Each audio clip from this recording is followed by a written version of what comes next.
Assalamualaikum warahmatullahi wabarakatuh. Nama saya Lena Mariana, NIM 2017402088 dari kelas 3 PIB. Di sini saya akan membahas mengenai administrasi keuangan. Pendidikan merupakan sebuah proses pembentukan karakter agar peserta didik memiliki kepribadian yang mantap dan mandiri.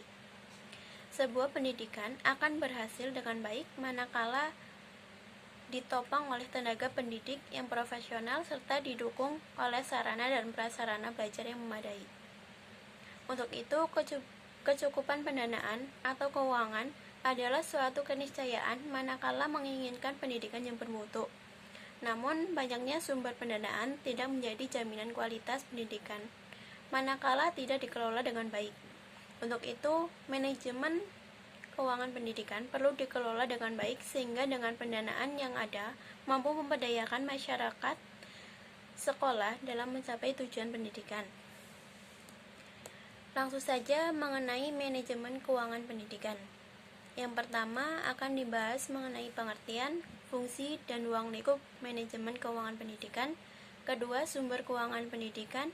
Ketiga, prinsip manajemen keuangan pendidikan dan tugas pengelola keuangan. Dan yang keempat, proses pengelola keuangan. Yang pertama, pengertian, fungsi, dan ruang lingkup manajemen keuangan pendidikan. Manajemen keuangan pendidikan adalah sejumlah kegiatan yang berhubungan dengan pengadaan keuangan, pemanfaatan keuangan, hingga pertanggungjawaban keuangan dengan harapan tercapainya tujuan pendidikan secara efektif dan efisien. Dengan kata lain, dapat disimpulkan bahwa manajemen keuangan pendidikan adalah sejumlah aktivitas yang tersusun secara sistematis dan sistemik, mulai dari perencanaan, penggunaan keuangan, pengawasan dan evaluasi, serta pertanggungjawaban dan pelaporan.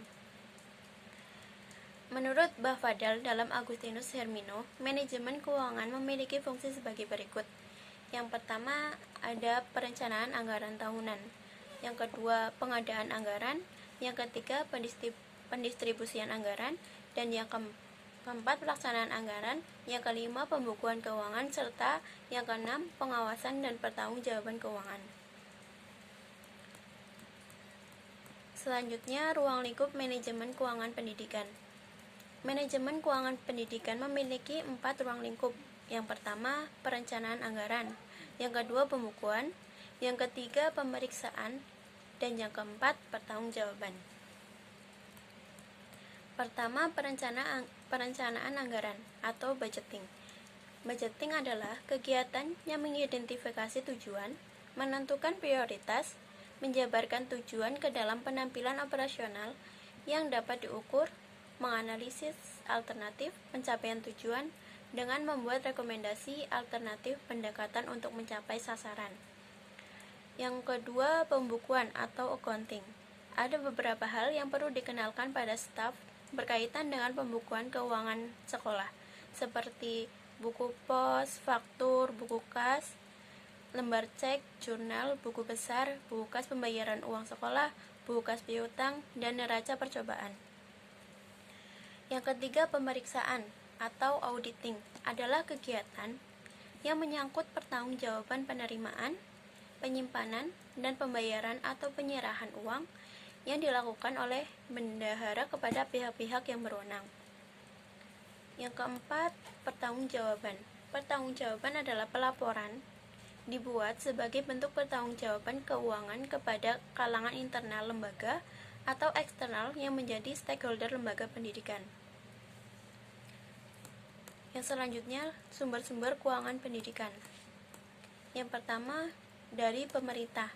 Sumber keuangan dari pemerintah disediakan melalui jalur anggaran rutin dalam daftar isian kegiatan atau biasa disebut dengan DIK yang dialokasikan kepada semua sekolah untuk setiap tahun ajaran.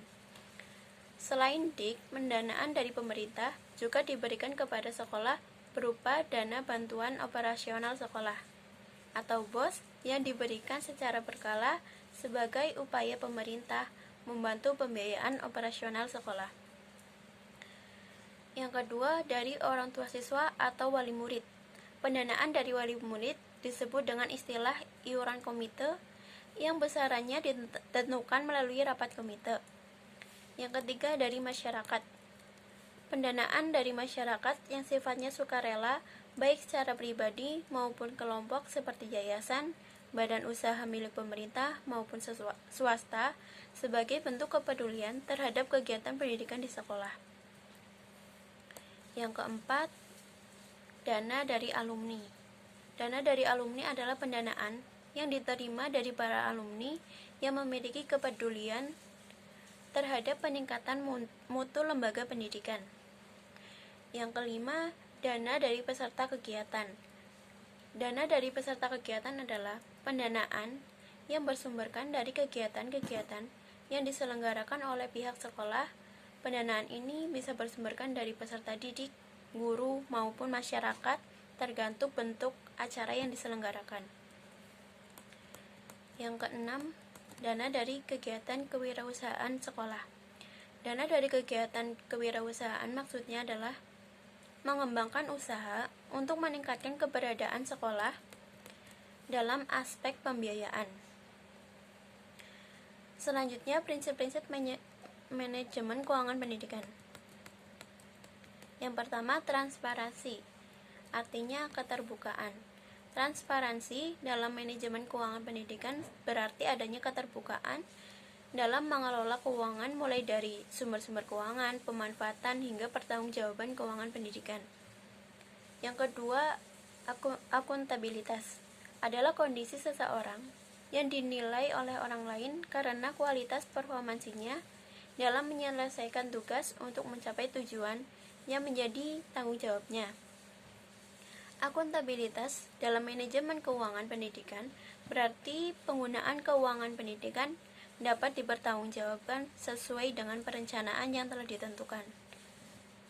Yang ketiga, efektivitas dimaknai sebagai ketercapaian tujuan yang telah ditetapkan.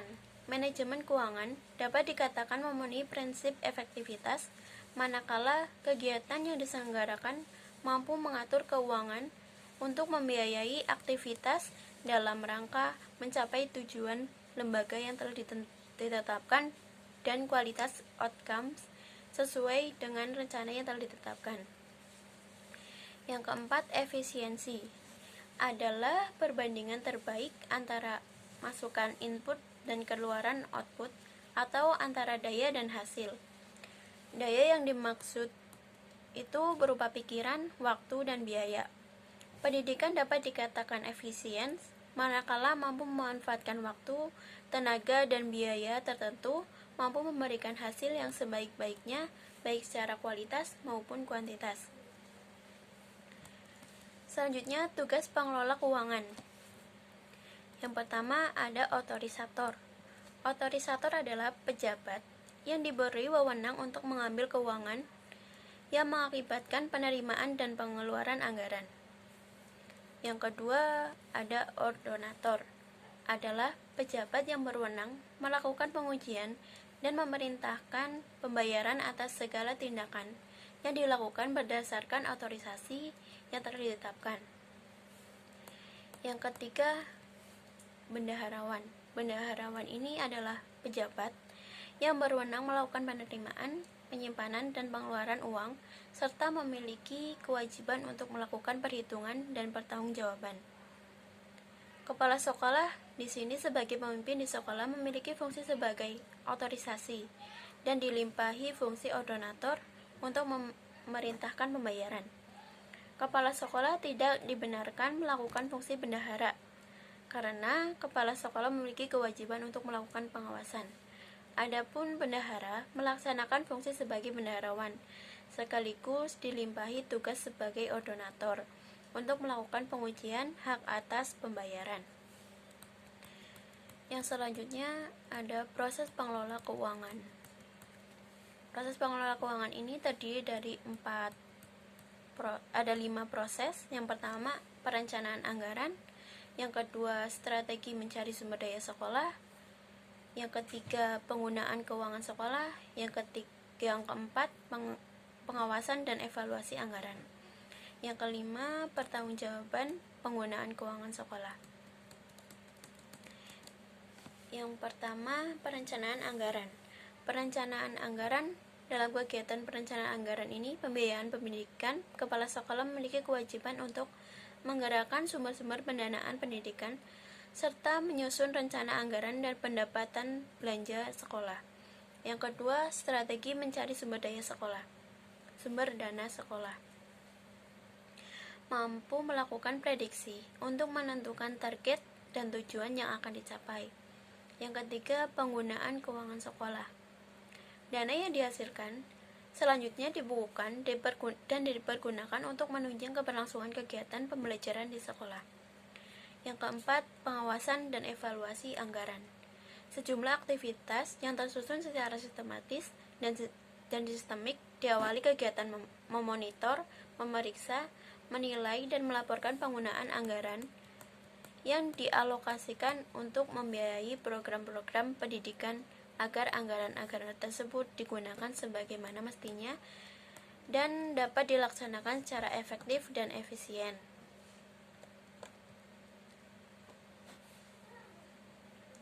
Yang kelima, pertanggungjawaban penggunaan keuangan sekolah. Pertanggungjawaban penggunaan keuangan sekolah adalah sebuah laporan keuangan dari keseluruhan pembiayaan kegiatan sekolah. Laporan ini dilakukan oleh bendahara dan staf sekolah. Mungkin itu saja yang bisa saya sampaikan. Sekian, terima kasih. Wassalamualaikum warahmatullahi wabarakatuh.